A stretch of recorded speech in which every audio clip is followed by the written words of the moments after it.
En una isla bañada por el cálido sol del mediodía del Mediterráneo se despliega un escenario de la antigüedad, la pigmaquia, el enfrentamiento en una arena ardiente. Los contendientes envueltos en tiras de cuero se lanzan uno sobre otro en un rectángulo sagrado en donde se desata la batalla. Ante la imponente estatua de Poseidón, el guardián de la isla de Nosos, los pugilistas realizan los ritos sagrados. La atmósfera se carga de solemnidad y misticismo mientras se preparan para el combate. Desde la antigua Grecia, el deporte no solo era una forma de entretenimiento, sino una expresión de los valores culturales y religiosos en la época. Hoy hablamos de la pigmaquia, el pugilato, el boxeo, en la antigüedad grecorromana.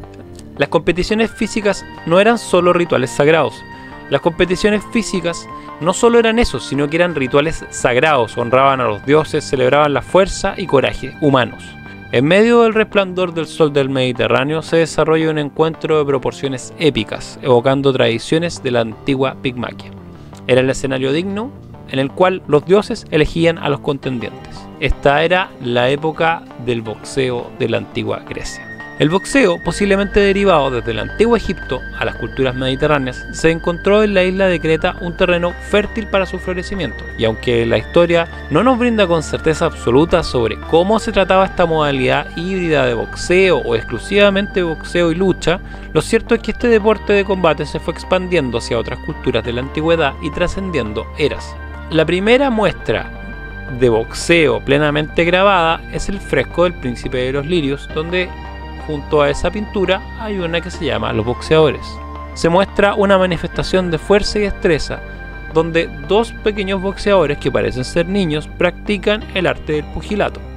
En sus manos tienen guantes que parecen ser de práctica. Asimismo, las fuentes literarias nos entregan muchos combates. En este contexto, el famoso encuentro, y probablemente el primero datado directamente en una obra literaria, es el encuentro de Peios e Euyalos durante los juegos funerarios de Patroclo en la Ilíada. En la competencia de boxeo entre ambos púgiles durante los juegos fúnebres de Patroclo se describe el entrenamiento lleno de intensidad y fuerza. Ambos contendientes son descritos como hombres nobles y poderosos con destreza en la lucha, cuerpo a cuerpo. El combate se presenta como un choque de manos pesadas y contundentes con intercambio de golpes constantes que resuenan en la arena. Se evoca una atmósfera de tensión y anticipación, ya que los espectadores están muy atentos a presenciar quién saldrá victorioso de este enfrentamiento atlético. A pesar de que el combate parece igualado, Epeios, con su habilidad y agresividad, logra conectar un golpe devastador que derriba a Euyalos, provocando su derrota. La narración resalta la fuerza y determinación de Pelos, pero también resalta un aspecto muy particular del boxeo en la antigua Grecia: la astucia.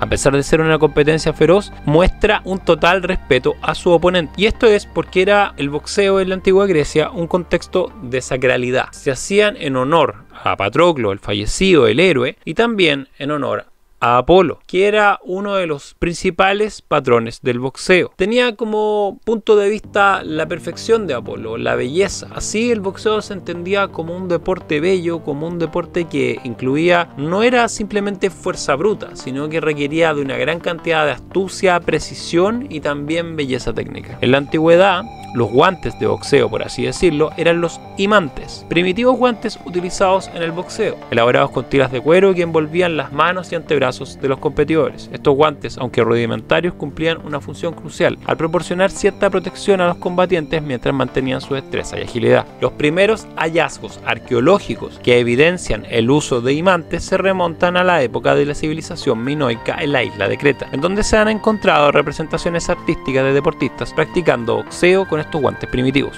En cuanto a la confección de los imantes, solían estar elaborados con tiras de cuero flexible que se enrollaban alrededor de las manos y antebrazos del combatiente. Estas tiras podían estar reforzadas en las áreas más expuestas a los golpes, como los nudillos, los nudos de los dedos, y proporcionando así una cierta protección contra los impactos. El uso de imantes en los combates de boxeo permitía a los competidores mantener su destreza y agilidad, al tiempo que proporcionaba una capa adicional de seguridad contra lesiones graves. Aunque no ofrecían una protección completa, los imantes eran suficientes para amortiguar el impacto de los golpes y minimizar el riesgo de heridas graves. En la literatura clásica de la antigua Grecia encontramos descripciones de los combates, y también en la Odisea. El boxeo se presenta como parte de una cultura atlética de la época, en donde se valoraba la habilidad física y destreza de diferentes disciplinas deportivas. Laodamas, el campeón de boxeo entre los feacios, destaca la importancia de sus hazañas atléticas como una fuente de gloria para el hombre. Este pasaje revela cómo el boxeo se percibía en un medio para demostrar valentía, fuerza y sobre todo habilidad, elementos altamente altamente valorados en la sociedad griega. Laodamas, el invitado feacio que tenía enfrente de sí a Odiseo,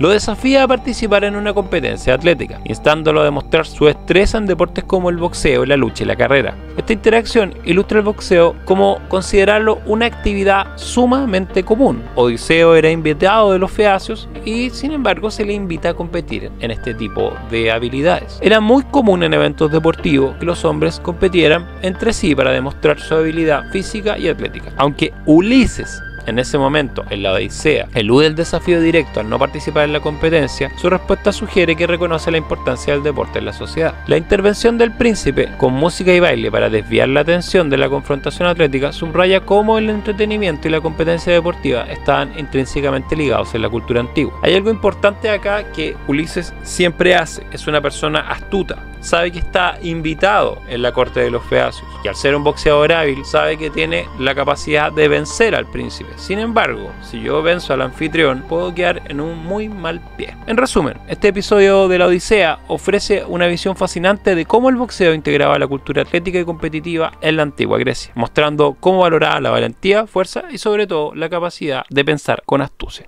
En la antigua Grecia, los combates de boxeo y otras formas de lucha eran una parte integral para la preparación física y mental. Según los relatos de Filóstrato, un historiador que asistió a los Juegos Olímpicos, en su libro Arte y Gimnástica, comenta que el boxeo fue atribuido a los espartanos, quienes presumiblemente no usaban cascos debido a que lo consideraban poco masculino. Sin embargo, esta interpretación está probablemente exagerada, algo que era muy común en la historiografía griega antigua. Es evidente que tanto el pancracio como la pigmaquia, una forma primitiva de pugilato, probablemente derivaron de sistemas de entrenamiento utilizados en sociedades guerreras. Estos deportes no solo eran una exhibición de habilidades físicas, sino también una preparación para el combate real, además del pentatlón, una simulación deportiva de batallas donde se corría con armadura.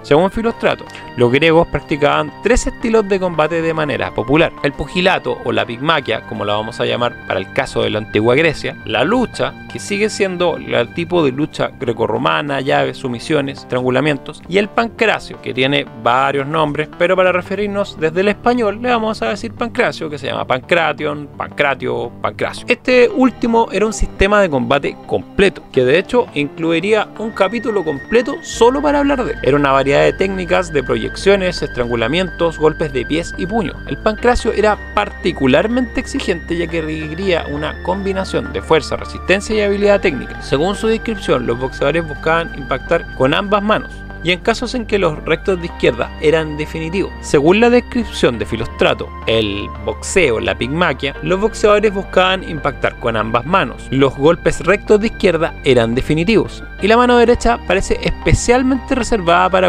golpes en particular ascendentes, como uppercut o volado, de derecha en contragolpe. Si lo lleváramos a la realidad, se parece bastante al estilo africano actual del dambé. Cabe suponer que, como ya hemos indicado, el gran espacio que existía en un lugar designado para competir permitía una gran movilidad y evadir golpes. Si tomamos en cuenta los relatos de la época, como el combate en una constante de ataque y evasión, el combate de boxeo podía ser bastante móvil. Filóstrato afirmaba que simplemente la naturaleza humana de atribuir más gloria a un vencedor olímpico repite los hechos de sus antepasados, porque las personas valoran las habilidades heredadas. Probablemente sea debido a tales creencias generalizadas en la antigua Grecia que los campeones aparentemente de origen humilde destacaban y perduran en la mitología. Una de estas historias mitológicas era del famoso boxeador llamado Glaucos, hijo de un trabajador común, quien fue inspirado a la victoria por la exhortación de su padre a recordar el arado, quien supuestamente Glaucos, al igual que un joven Goku, había preparado el campo arándolo con sus propios puños, dándole una pegada totalmente sobrehumana. Entender siempre estos relatos en un contexto mitológico que también es propagandístico y a la vez busca darnos ideas sobrevaloradas de las fortalezas de los griegos. Recordemos que también estos libros eran panfletos de muchas veces propaganda sobre las habilidades sobrehumanas de los griegos. El antiguo escritor Pausanias señaló entre cientos de estatuas de vencedores olímpicos que decoraban la ciudad de Olimpia, pocas eran tan famosas como la del boxeador Teógenes de Tasos, el campeón olímpico